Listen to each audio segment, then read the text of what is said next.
Hello everyone, welcome to exam based number. स्वागत है आप सभी का एग्जाम बेस्ड प्लेटफॉर्म में to make your preparation 50% faster. मेरा नाम है कैलाश तिवारी।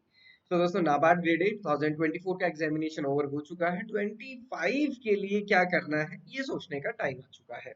बहुत सारे स्टूडेंट्स का क्वेश्चन है कि सर प्रीलिम्स तो क्लियर हुआ नहीं, अब क्या करें। है ना, प्रीलिम्स जब क्लियर नहीं हुआ तो आपको दो लर्निंग जरूर मिली होगी। या तो आपको पता चला होगा कि मेरे में ये कमियां रही हैं, रीजंस, है ना। और उन रीजंस की वजह से आपको ये पता चला होगा कि यार इसको अगर मैं इतनी मेहनत करूंगा तो डेफिनेटली मैं नेक्स्ट टाइम क्लियर कर सकता हूँ। दूसरी कंडीशन ये हो सकती है, आपको लगा होगा कि यार ये ना, इसमें ये टॉपिक्स हैं, ये सब्जेक्ट हैं, अगेन रीजंस जिनकी वजह से आपको लगे कि नहीं ये एग्जामिनेशन डिफिकल्ट है, I should do something else. है ना, तो ये दोनों ही लर्निंग आपकी रही होंगी, उन्हीं को डिस्कस करेंगे, क्या रीजंस रहे हैं, क्या कारण है, और क्या आगे रास्ता हो सकता है प्रीलिम्स क्लियर नहीं हुआ उस कंडीशन में। ओके, सो क्या डिफिकल्ट था 2024 में। तो एग्जामिनेशन लेवल तो अगर आप बात करेंगे 2021 के बाद 2022 एंड देन 2023, तो ये सारे एक के बाद एक डिफिकल्ट होते चले गए। है ना, तो इस बार अगर आप देखेंगे तो ये ज्यादा डिफिकल्ट था एज कम्पेयर टू 2023। फिर 2021 में हम कह सकते हैं कि रिलेटिवली इतना डिफिकल्ट नहीं था, बट हर टाइम अगर जब भी डिफिकल्टी लेवल रहता है तो कट ऑफ कम जाती है, तो अगेन वो सारी चीजें रहती ही है, वो आपको समझना है। इस बार सबसे ज्यादा डिफिकल्ट था क्या, ये सारे सब्जेक्ट्स हैं जिनमें हम इशू हुआ था, बट सबसे ज्यादा इशू जो हुआ ईएसआई में और फिर दूसरा जीए में ना। ये दोनों में था। रीजनिंग भी थोड़ी डिफिकल्ट थी, एआरडी और डिसीजन मेकिंग भी था ही, क्योंकि ये मेजर सब्जेक्ट्स हैं जिनमें कहीं ना कहीं आपका कट ऑफ गड़बड़ हुई होगी ना, या तो ओवरऑल कट ऑफ एक दो मार्क्स से होना बच गई, या फिर किसी इंडिविजुअल सब्जेक्ट में कट ऑफ क्लियर ना हो। तो ये एक मेजर रीजन होता है। अब जब ये रीजन हमें पता है ना, तो फिर हम बहुत इजीली समझ सकते हैं कि चीजें क्या हो सकती है। अब देखिए 2023 की कट ऑफ हमारे पास है, 22 की है, 21 की, 2024 के भी हमारे पास नहीं है। बट लर्निंग सबसे बड़ी ये है कि इन कट ऑफ के बेसिस पे हम सीधे ये नहीं कह सकते कि इस बार भी कट ऑफ यही होगी। तो ये एक मेजर लर्निंग जाती है, क्योंकि जब हम एग्जाम देने जाते हैं तो हम देखते हैं कि यार लास्ट टाइम क्या कट ऑफ थी, इसके अकॉर्डिंग प्रिपरेशन कर ली, जब देने गए तो उतने भी मार्क्स नहीं आ पाए, तो ये गड़बड़ होती है। तो ये जनरली क्या होता है, मिस कैलकुलेशन, कि आपने लास्ट टाइम को बहुत अच्छे से एनालाइज नहीं किया, जस्ट आपने लास्ट ईयर के पेपर के हिसाब से। अब पेपर तो इस बार लास्ट ईयर से डिफिकल्ट आ गया, और आपके माइंड में कट ऑफ है लास्ट ईयर के पेपर के अकॉर्डिंग, तो गड़बड़ होती है ना। अब क्या करना है, व्हाट आर द ऑप्शंस। तो मैंने आपको बताया दो ही ऑप्शन है दोस्तों, या तो चेंज कर लीजिए प्लान को, है ना, या फिर टेक अनदर चांस। दोनों ही चीजें हैं। अब दोनों ही चीजों में आपको सबसे पहले पूछना है why. Why you want to prepare for NABARD. NABARD के लिए क्यों प्रिपेयर करना चाहते हैं।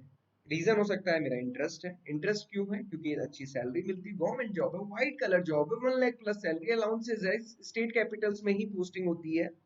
दूसरा रीजन है कि मैंने ऑलरेडी अपीयर कर लिया, मुझे पता है कि पेपर कैसा आता है, and I am taking it as a challenge, और मैं क्लियर करूंगा।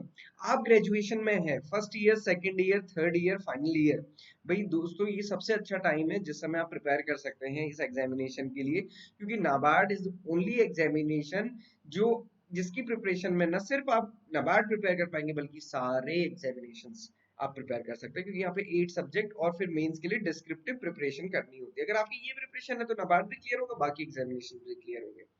और फोर्थ है वो कैटेगरी जो ऑलरेडी बैंकर्स है, प्रोफेशनल है, जो ऑलरेडी जॉब कर रहे हैं। तो आपने ऑलरेडी एएफओ है या फिर पीओ है, आपने ऑलरेडी एग्जाम क्रैक किया हुआ है, बहुत सारे सब्जेक्ट्स आपके कवर्ड है, थोड़ा सा और आपको करना है और आप इसको टारगेट कर सकते हैं। बट क्या है कि जब नोटिफिकेशन आएगा उसके बाद आप नहीं कर सकते, क्योंकि आपको पता है कि आपकी लाइफ में ही आपकी पढ़ाई के लिए टाइम कम है अब, क्योंकि अब आप जॉब कर रहे हैं। और दूसरा, उसकी नोटिफिकेशन आने के बाद इस बार एक ही महीने का टाइम था, है ना। तो इसलिए अभी से प्रिपेयर करना शुरू करना है। तो ये रीजन आपके हैं, तो आप समझ जाइए कि अभी से प्रिपेयर करना क्यों शुरू है, क्यों जरूरी है, और क्यों शुरू करना है।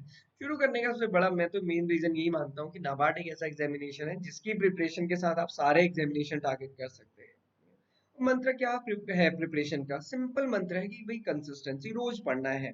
मेरे को रोज टाइम देना, मैं ये नहीं कहता कि रोज आपको 5 घंटे देने हैं, 2 घंटे ही देने हैं, बट 2 घंटे ही अच्छे से देने हैं। जीए डेली पढ़ना है, रीड करना है, रटना नहीं है। Similarly quants, reasoning, English practice करनी है, ये थोड़ा सा आपको रेगुलरली करना है। अभी क्या करना है, प्रीवियस ईयर पेपर देखिए, 2024 का पेपर देखिए, 2023 का पेपर देखिए, है ना। और उसके बाद सिलेबस को एनालाइज करते हुए प्रिपरेशन करना शुरू करना है। और प्रिपरेशन के लिए देखिए, प्रीवियस ईयर पेपर की जो एनालिसिस है वो आपको मिल जाएंगी। दोनों देखिएगा, 2024 की भी देखिए, 2023 की भी देखिए। क्यों, क्योंकि क्या होता है ना, जब आप पेपर देखेंगे तो आपको लगेगा यार ठीक ही तो है, इजी तो है, पर जब पेपर दे रहे होते हैं ना, उस समय पता लगता है कितना डिफिकल्ट था। और ये आपको इनिशियल रिएक्शन या फिर जो वीडियो एनालिसिस एग्जाम एनालिसिस होते हैं ना, उससे भी पता चल जाएगा कि एग्जामिनेशन का डिफिकल्टी लेवल क्या था, क्योंकि धीरे धीरे टाइम के साथ सब लोग सारी चीजें भूलते जाते हैं। इसलिए ये एनालिसिस वीडियो आपको काम आएगी। 2024-23 दोनों देखिए। Previous year paper mock test आपको हमारी वेबसाइट पे मिल जाएंगे, आप देख सकते हैं। और इसके अलावा कोर्स आपको हमारी वेबसाइट पे मिल जाएगा। आज ही शाम को हमारी इसमें एक स्ट्रेटजी क्लास भी है नाबार्ड 2024 के लिए, तो आप अगर ज्वाइन करना चाहते हैं तो आप कर सकते हो। So this is all for today. Thank you for watching this video and have a great day ahead.